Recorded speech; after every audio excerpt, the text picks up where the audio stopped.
Recent এই স্কাইফুল restaurant, যেটা নিয়ে সবার মনে অনেক ধরনের প্রশ্ন।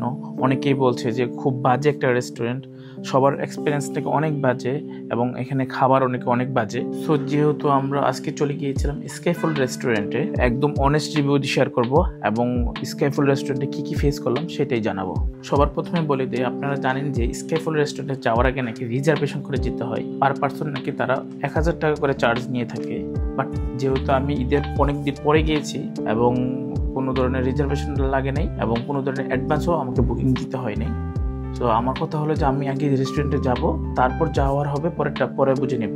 আর এইটা হচ্ছে মহাখালী এসকেএস টাওয়ার, আপনারা কম বেশি সবাই চিনেন। এসকেএস টাওয়ারের টপ ফ্লোরে 10 তলায় হচ্ছে এই রেস্টুরেন্টটা। আমরা গিয়েছিলাম হচ্ছে সন্ধ্যাপুর রেস্টুরেন্টে। সবার সুবিধাতে বলে দিই যে আপনারা যদি এই রেস্টুরেন্টে 5টা থেকে 6টার মধ্যে আসেন, যেহেতু এখন দিন বড়, তাহলে সবচেয়ে বেশি ভালো হয়। দুপুরে অথবা সন্ধ্যার পরে ছবি এত ভালো আসবে না। প্রথমেই বলি, রেস্টুরেন্টটা কিন্তু আমার খুব ভালোই লেগেছে। পিকচার তোলার জন্য ভালো একটা রেস্টুরেন্ট। ঈদের আগে এবং ঈদের পরপর হয়তোবা তাদের কিছু রাশ ছিল, তাই কিছু মেসি হয়ে গিয়েছিল। ওভারঅল ঠিক আছে। এখন বলি তাদের মেনুর ব্যাপারে। তাদের মেনুতে ওরকম কোনো খাবার পাবেনই না। কিছু না পেয়ে আমরা অর্ডার করি তাদের সাজেশন অনুযায়ী টামিয়াম স্যুপ, মিক্সড এবং প্যাড থাই নুডলস। এটার নাম হচ্ছে টমিয়াম স্যুপ চিকেন। হ্যাঁ, আমরা হচ্ছে মিক্সড ফ্লেভারটা নিয়েছি। এটাতে হচ্ছে আপনার চিকেন প্রন দুইটাই আছে।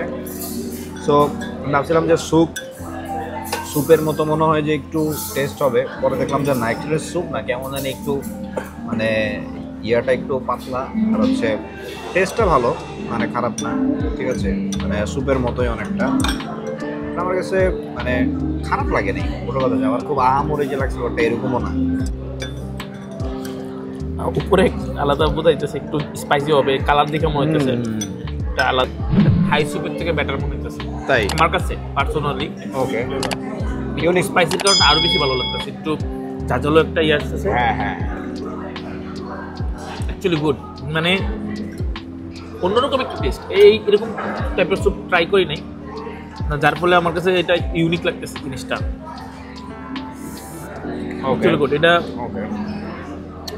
রিকমেন্ড করা যায়, তাই না? এটা রিকমেন্ড করা যায়। আপনারা যারা এখানে আসবেন তারা এটা ট্রাই করতে পারেন। ওকে, আমার কাছে ভালো লাগছে জিনিসটা। ওকে, এটা আমি 8.5 দিব। 8.5? হ্যাঁ, এটা 8.5। এটা হচ্ছে প্যাড থাই নুডলস, চিকেন এবং প্রন দুইটা ফ্লেভারের হয়। আমরা চিকেনটা দেই নেই, প্রনটা দিয়েছি। একটু মিষ্টি মিষ্টি আর কি, মিষ্টিটা ভালোই মিষ্টি। আরেকটা স্মোকি একটা ফ্লেভার পাচ্ছি মনে হচ্ছে। এত আহামরি না, তবে আমরা যারা আপনারা তো মিষ্টি পছন্দ, মানে জাল কম খান, তারা এটা ট্রাই করতে পারেন। মাহি, তোমার কাছে ভালো লাগার কথা, মাহি কেমন লাগছে? তোর কাছে ভালো লাগার কথা মাই। সস দিয়ে ট্রাই করলে ভালো হচ্ছে। চিলি সস দিয়েও ট্রাই করছে, ওর কাছে ভালো লাগছে। চিলি ফ্লেক্স দিয়ে অ্যাকচুয়ালি ট্রাই করা যায়। চিলি ফ্লেক্স দিয়ে ট্রাই করতে পারেন। ফ্লেক্স দিয়ে ট্রাই করলে কেমন লাগে? যদিও আমি চিলি ফ্লেক্স পছন্দ করি না। নাও টেস্ট নট এনে কোনো চেঞ্জ দেখি না। চিলি সস দিয়ে একটু ট্রাই করতেছি। ওই সিপির যে সসটা আছে না, ওই মিষ্টি সসটা ওইটা টাইপেরই, কিন্তু মানে আমার কাছে ওই মিষ্টি ফ্লেভারটার জন্য এতটা ভালো লাগতেছে না আর কি। নরমালি আমরা স্পাইসি হইলে বেটার হইতো আর কি। তবে সসটা দেওয়াতে একটু চেঞ্জ হয়েছে, টেস্টটা একটু চেঞ্জ হয়েছে। 7 আউট অফ 10। আচ্ছা, এইটা আমি বলবো আমার কাছে অ্যাকচুয়ালি টেস্ট লাগে নাই। কারণ হচ্ছে যে আমি মানে যেহেতু একটা নুডলস, থাই নুডলস, প্যাড থাই নুডলস, যাই হোক, সো নুডলসের টেস্টটা আমার কাছে, কোনো মিষ্টি নুডলস আমি ট্রাই করি নাই। সো আমার কাছে অ্যাকচুয়ালি এই নুডলসে এরকম কেমন জানি একটু বিদঘুরে টাইপের টেস্ট লাগছে আমার কাছে। এটা হচ্ছে দিব হচ্ছে 6.5 আউট অফ 10। অ্যান্ড আগে আমরা যেটা টামিয়াম কি জানি, হ্যাঁ এই যে এটাতে আমি দিব হচ্ছে 8.5। ভালো। আর হ্যাঁ, আপনারা যে কোনো অকেশনের জন্য বুকিং করতে পারবেন, তবে সেক্ষেত্রে অবশ্যই আগে একটু যোগাযোগ করে নিতে হবে। লাতে হবে হচ্ছে একটা হোয়াইট চকলেট মোকা হবে হচ্ছে একটা। আচ্ছা, আর এটা আমাদের একটু বাইরে সার্ভ করবেন। এটা হচ্ছে ice latte. Let's take a sip. মিল্কের ফ্লেভার নিচ থেকে আসতেছে, একটু উপর থেকে নেই।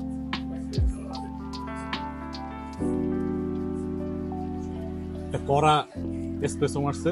আইস লেতে এটাই জাস্ট এক্সট্রা কিছু না, মিল্ক আর আইস লেতে। বাট এটা ফিল হচ্ছে যে উপরে থেকে সিপ নেওয়ার পরে কফিটা করা Skyfall special blend frappe. Take a sip, mix flavour honey frappe, super refreshing. এটা খাইলে মানে ভালো লাগবে সুপার রিফ্রেশিং। ওকে, এই যে এটা হচ্ছে এটা হচ্ছে white mocha, white regular mocha, white chocolate mocha, sorry. Chocolate mocha. এর সাথে ডিফারেন্স চকলেট আর ফ্র্যাপে মানে লেটস সি আর কিছু না। জোস একটা জিনিস, জোস মানে এক কথায় অস্থির। মানে এটা আমার কাছে মনে হচ্ছে ওদের এখানে খাওয়া এখন যারা নন কফি লাভার, হ্যাঁ নন এক্স্যাক্টলি নন কফি লাভার হইতে হবে আর কি। যদি আপনি নন কফি লাভার হন তাহলে এটা আপনার জন্য জোস একটা জিনিস, মানে উইদাউট এনি ডাউট। আমার কাছে ওভারঅল এক্সপিরিয়েন্স ভালোই ছিল, স্টাফদের ব্যবহারও ভালো ছিল। হয়তো বা ঈদের পরপর হয়তো বা একটু মেসি হয়ে গেছিল, বাট ওভারঅল আমার কাছে ঠিকই মনে হয়েছে। তবে এই রেস্টুরেন্টের মেন আকর্ষণ হচ্ছে যে আপনার ঢাকা সিটি এবং এলিভেটেড এক্সপ্রেসওয়ের ভিউ। আর আপনারা যদি পিকচার তোলার জন্য কোনো রেস্টুরেন্টে যেতে চান তাহলে এটাতে যেতে পারেন। তাছাড়া খাবারের বিষয়টা মাথায় রেখে বুঝে শুনে অর্ডার করলেই হবে। ওভারঅল আমার কাছে ভালোই লেগেছে সব কিছু মিলিয়ে। সো আই হোপ আমার অনেক ভিডিও আপনাদের কাছে ভালো লেগেছে। আশা করি আপনারা অনেক কিছু জানতে পারবেন। ভিডিওটা ভালো লাগলে শেয়ার এবং সাপোর্ট করে পাশে থাকবেন।